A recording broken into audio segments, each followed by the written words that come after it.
Ya sanibona. Ngifuna ukulungisa lapha kuleli gama elithi impohlo.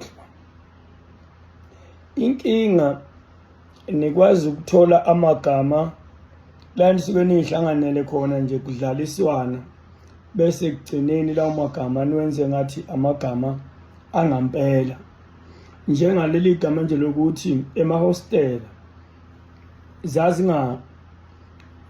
babe ngangeni abantu besifazane emahostela.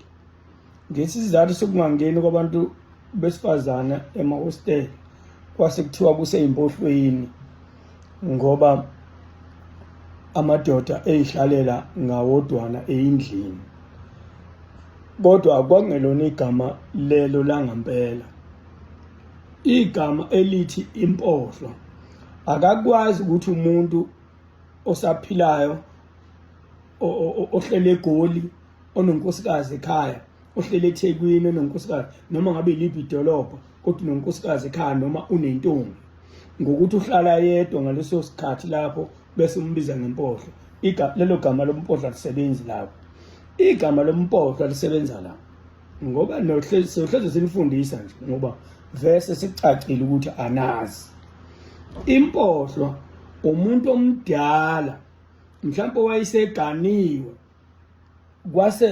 waseshonelwa unkosikazi esevese sekungabantu abangasayi elaweni, osekulala nje nomunye alala ebhekele nomunye alala abhekele, bese shonelwa unkosikazi ngaleso sikhathi.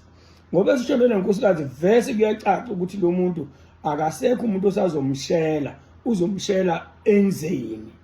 Iyona mpohlo leyo, nampohlo leyo ngoba lo muntu mangabe ebehlala yedwa emzini wakhe uzosala yedwa impela mangabe bekunonkosikazi kuphela mhlawumbe kungekho nengane.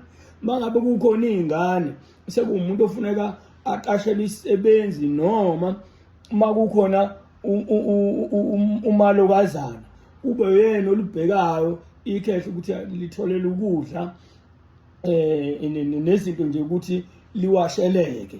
Impohlo ke into enjalo, akakwazi kuba impohla umuntu esemusha esakwazi ukushela aqonde.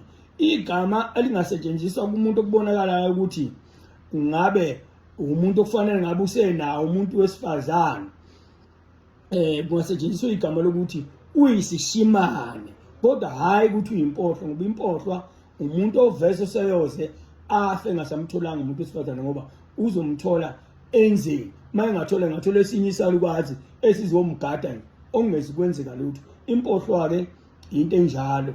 Ningabizi nje abantu laba ngoba bebizwa ngempohla ngoba inina laba abafana laba abahlala namantombazane endlini labahlala khona, abanye abahlala nawo emjondolo, ibona laba abadala ukuthi ezinye izingane zize ikipite ngoba bayibiza ngempohlo.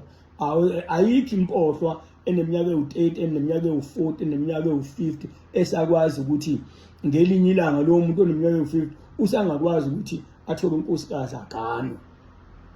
Umuntu oyimpohlo umuntu ongeke esakwazi vese ukuthola umuntu azothandana naye, osezothola umuntu nje okuzofanele amgade kuphela.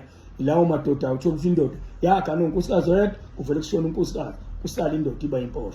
Injalo-ke impohlo madoda, hayi lokhu enikushoyo.